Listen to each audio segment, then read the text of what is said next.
मैं आप सभी का पुनः स्वागत करता हूं। तो मित्रों, हम बात करते हैं डॉक्टर जयप्रकाश करदम की। हम इनके जन्म की बात करें तो इनका जन्म 5 जुलाई 1958 को इंद्रगढ़ी उत्तर प्रदेश में हुआ। आप इसी के साथ में आपने जो शिक्षा प्राप्त की वह 3 विषयों में आपने स्नातकोत्तर की परीक्षा पास की है और वे विषय हैं दर्शन शास्त्र, हिंदी और इतिहास। इन विषयों में आपने स्नातकोत्तर की उपाधि प्राप्त की है और हिंदी साहित्य में आपने पीएचडी का शोध प्राप्त किया है, यानी आप पीएचडी की उपाधि से नवाजे गए हैं।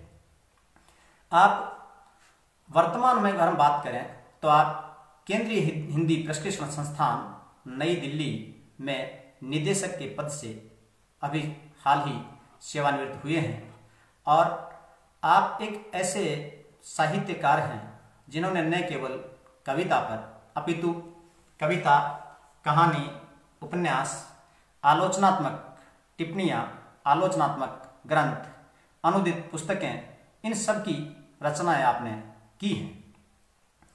तो जैसा मैंने कहा, डॉक्टर जयप्रकाश करदम हिंदी साहित्य में किसी परिचय के मोहताज नहीं हैं।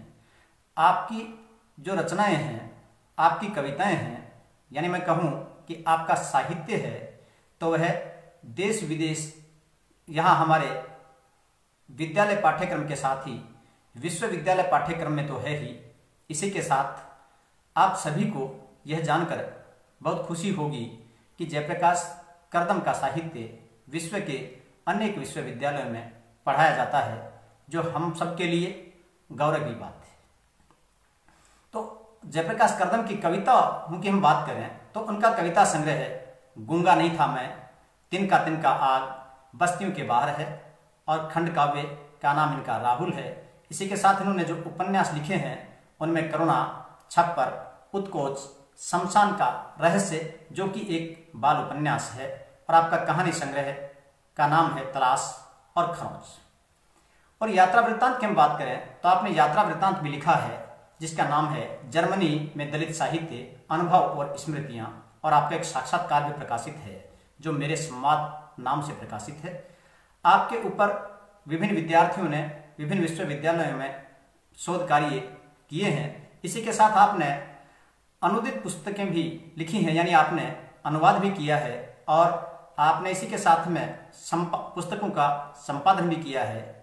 उनकी हम बात करें तो उसमें संपादित पुस्तकें जो हैं जाति एक विमर्श, धर्मांतरण और दलित, व्यक्ति, विचारक और सृजक ओम प्रकाश वाल्मीकि। आपकी जो अनुदित पुस्तक है उसका नाम है चमार, जो ब्रिटिश लेखक G.W. ब्रिग्स द्वारा लिखित पुस्तक दी चमार्स का हिंदी अनुवाद। आपने इसी के साथ में बाल साहित्य पर भी अपनी लेखनी चलाई है। अगर उसकी हम बात करते हैं, यानी बाल साहित्य की हम बात करें तो डॉक्टर अंबेडकर की कहानी, मानवता के दूत, बुद्ध की शरणागत नारियां, बुद्ध और उनके प्रिय शिष्य, महान बौद्ध बालक, आदिवासी देवकथा लिंगो, हमारे वैज्ञानिक सीवी रमन आदि आपकी पुस्तकें हैं। और आप इसी के साथ में आप संपादन से भी जुड़े हुए हैं, यानी आपने विभिन्न पत्रिकाओं का संपादन भी किया है, जिसमें एक पत्रिका का मैं यहाँ पर जिक्र करूँ जिसका नाम है दलित साहित्य वार्षिकी, जिसमें दलित साहित्य की कहानी, कविता, गीत, गजल आदि और शोधपरक आलेखों का निरंतर रूप से आप प्रकाशन करते रहते हैं। और इस पत्रिका का नाम है दलित साहित्य वार्षिकी, जिसका प्रकाशन 1999 से निरंतर रूप से आप कर रहे हैं। इसी के साथ आपने आचार्य रामचंद्र शुक्ल शोध संस्थान वाराणसी की एक पत्रिका है, त्रैमासिक शोध पत्रिका, जिसका नाम है नया मानदंड, उसका भी आपने प्रकाशन किया है। अब हम बात करें, आपको मान सम्मान से भी नवाजा गया है और मेरे साथ जुड़े हुए जो सभी मित्र हैं उनको यह जानकर भी बहुत अच्छा लगेगा, बहुत खुशी होगी कि आपकी एक कहानी है 9 बार, जिसमें जाति को लेकर के आपने बहुत ही सुंदर रचना की है कि किस प्रकार से एक जाति विशेष के कारण से समस्याओं का सामना करना पड़ता है। तो इस नौबार कहानी पर आपकी एक लघु फिल्म का निर्माण भी हुआ है, जो हमारे लिए गौरव की बात है। आपको अनेक साहित्य सम्मान मिले हैं, जिसमें महापंडित राहुल सांस्कृतिक सम्मान और रविदास सम्मान, इसी के साथ में डॉक्टर अम्बेडकर राष्ट्रीय सम्मान, साहित्य सारस्वत सम्मान, छप्पर उपन्यास के लिए आपको राष्ट्रीय सम्मान से नवाजा गया है, और आपको सत्यशोधक सम्मान मिला है, काव्य चक्र सम्मान मिला है, हिंदी सेवी सम्मान, और इसी के साथ में संत रविदास सम्मान, समक साहित्य रत्न के साथ में आपको और भी अनेक सम्मान मिले हैं, जो हम सबके लिए बहुत ही गर्व का विषय है। अब हम बात करते हैं उस कविता की जिसके बारे में हमें आज इसमें विचार करना है, और जिस पर बात करने के लिए मैं यहाँ पर उपस्थित हूँ, यानी उस कविता का नाम है गूंगा नहीं था मैं, जो जयप्रकाश कर्दम की एक बहुत ही प्रमुख और प्रसिद्ध कविता है, साथ ही बहुत ही चर्चित कविता भी है। और यह भी आप जानते होंगे कि उन्होंने अपने काव्य संग्रह का नाम भी इसी कविता के नाम पर गूंगा नहीं था मैं रखा है। तो आज हम इस कविता को लेकर चर्चा कर रहे हैं। तो आइए पहले हम इस कविता का वाचन करें और तत्पश्चात इस पर हम चर्चा करेंगे। गूंगा नहीं था मैं, गूंगा नहीं था मैं कि बोल नहीं सकता था। जब मेरे स्कूल के मुझसे कई क्लास छोटे बेढंगे से एक जाट के लड़के ने मुझसे कहा था, अरे ओ मोरिया ज्यादा बिगड़े मत, अरे ओ मोरिया ज्यादा बिगड़े मत, कमीज को पेंट में दबाकर मत चल। और मैंने चुपचाप अपनी कमीज पेंट से बाहर निकाल ली थी। गूंगा नहीं था मैं, गूंगा नहीं था मैं, न अक्षम अपाहिज और जड़ था कि प्रतिवाद नहीं कर सकता था उस लड़के के इस अपमानजनक व्यवहार का। लेकिन अगर मैं बोल जाता, जातीय अहम का सिंहासन डोल जाता। सारे सवर्ण छात्रों में जंगल की आग की तरह यह बात फैल जाती। सारे सवर्ण छात्रों में जंगल की आग की तरह यह बात फैल जाती। ढेडू का दिमाग चढ़ गया है। मिसलगढ़ी का एक चमार का लड़का काजीपुर के एक जाट के छोरे से अड़ गया है। आपसी मतभेदों को भुलाकर तुरंत फुरत स्कूल के सारे सवर्ण छात्र गोलबंद हो जाते और खेल अध्यापक से होकियां ले लेकर दलित छात्रों पर हल्ला बोल देते। इस हमले में कई छात्रों के हाथ पैर टूटते, कईयों के सिर फूट जाते और फिर स्कूल परिसर के अंदर झगड़ा करने के जुर्म में हम ही स्कूल से रेस्टिकेट कर दी जाती। तो यह उनकी कविता है, गूंगा नहीं था मैं। तो मित्रों, प्रस्तुत कविता में जयप्रकाश कर्दम एक ऐसे बच्चे का मानसपटल, एक ऐसे बच्चे की व्यथा को हमारे सामने रखते हैं जो स्कूल का विद्यार्थी है और वह स्कूल में बड़े आराम से पैंट में शर्ट दबा करके और चलता है। तो यहाँ पर जो दूसरा लड़का है, जो जाट का लड़का है, जो उसकी तुलना में यहाँ पर देखिए समझने की बात है। यहाँ पर एक शब्द आया है बेढंगे। बेढंगे का तात्पर्य यहाँ पर है कि जिसको कोई ढंग नहीं है। यहाँ पर ढंग का तात्पर्य है कि जिसको कोई सलीका नहीं है, सलीका बातचीत का, सलीका पहनावे का। तो जिसको ये ढंग नहीं है, वह जाट का लड़का उस लड़के को किस तरह से बोलता है, उसने मुझसे कहा। यानी यहाँ पर कवि उस बच्चे की मानसिक स्थिति को सामने रखता है कि वो जो बेढंगा है, उसकी तुलना में वो लड़का जो था वो सभ्य नहीं था। उसकी तुलना में उसका पहनावा भी उस तरह का नहीं था, उसका रंग रूप भी उस तरह का नहीं था।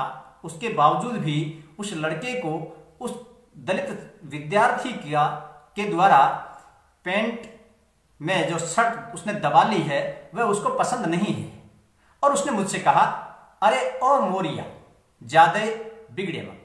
यहां पर हमें इस शब्द को भी समझने की जरूरत है। अरे ओ मोरिया यानी यहां पर एक जातिगत संबोधन जिस तरह से किया जाता है, जो कि हमारे अपने परिवेश के लिए बहुत घातक है कि हम किसी से इस प्रकार से बात करें।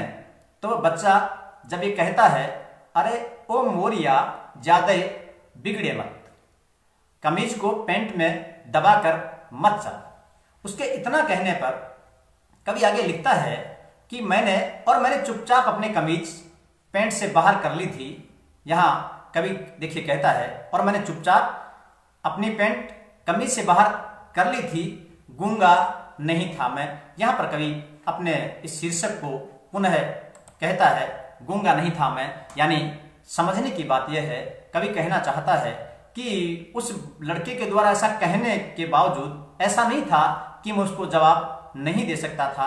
अगर हम इस बात को बशीर बद्र की पंक्तियों में कहें तो हम यूं कह सकते हैं कि जी चाहता है सच बोलें, जी चाहता है सच बोलें, क्या करें हौसला नहीं होता, कुछ तो मजबूरियां रही होंगी, यूं ही कोई बेवफा नहीं होता।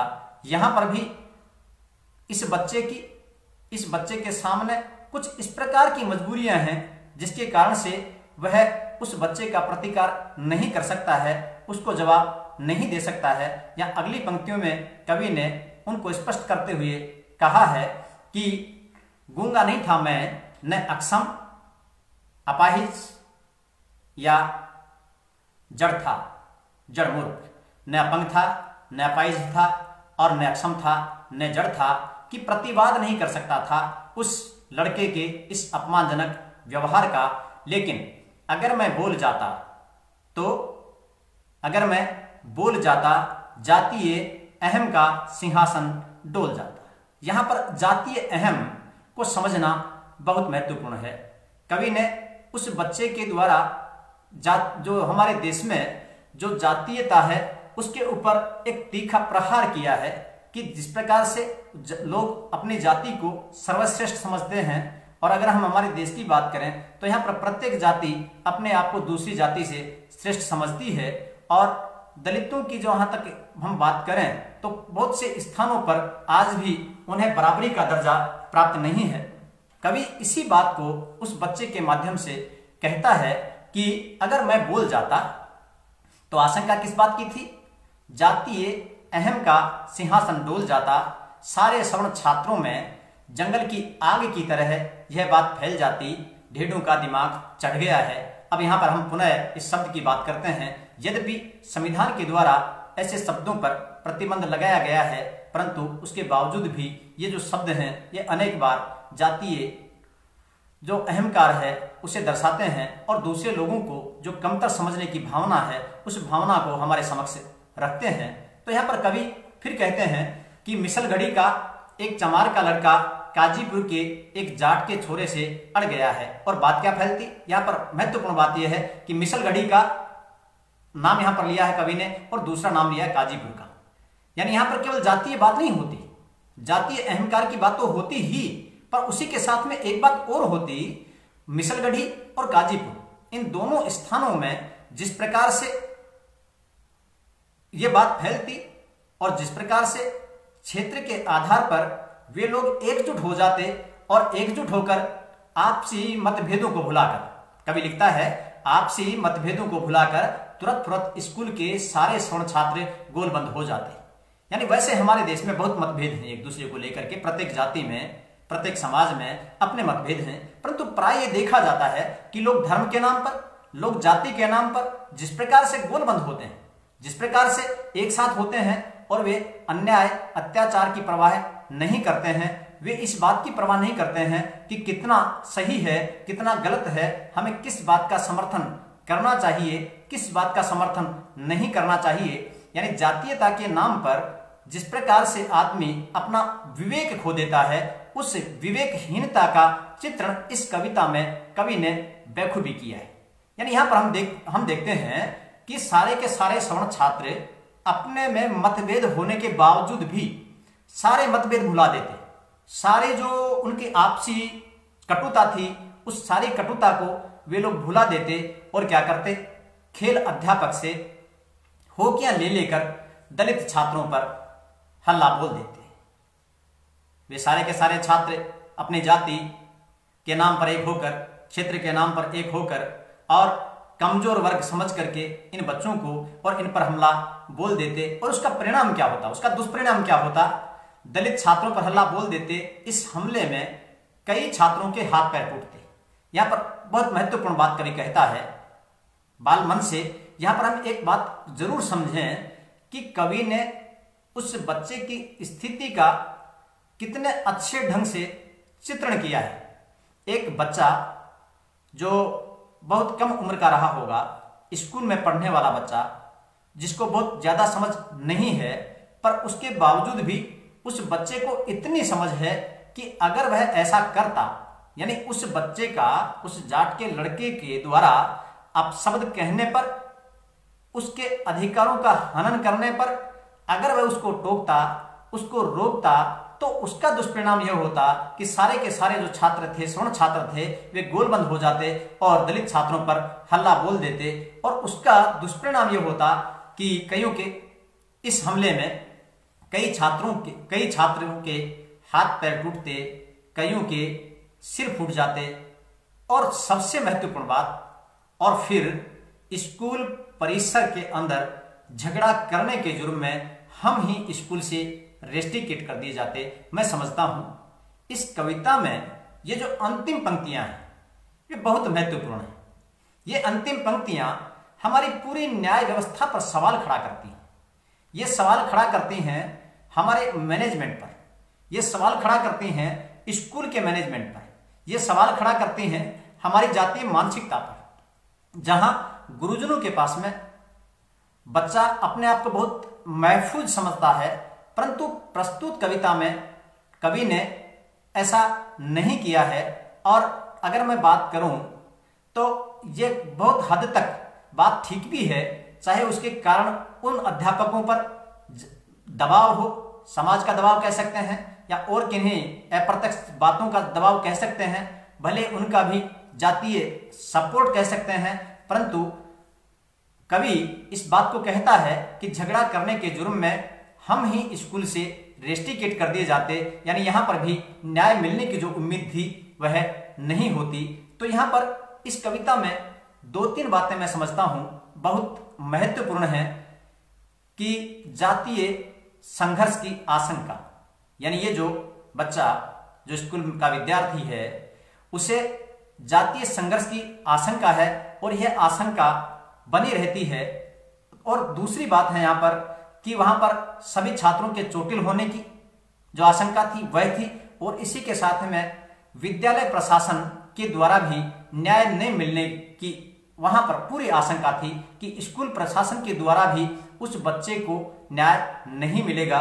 तो मुझे लगता है कि यह कविता हमारे व्यवस्था पर बहुत से सवाल खड़े करती है।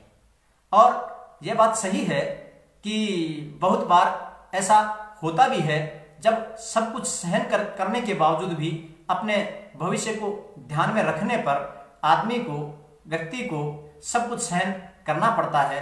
तो प्रस्तुत कविता में कवि ने हमारे देश में जो क्षेत्रवाद है, जातीय अहम की बात है, अन्याय अत्याचार की बात है, और सबसे बड़ी बात यह है कि स्कूल के परिवेश का जिस तरह से कवि ने यहाँ पर चित्रण किया है वह बहुत ही महत्वपूर्ण हो जाता है। यानी कवि इस बच्चे के माध्यम से यह कहना चाहता है कि जो जातीयता का जो बीज है वो ऐसा नहीं है कि जब कोई व्यक्ति बड़ा होता है तो उसके बाद में उसको जातीय अहम की बात उसे घर करती है।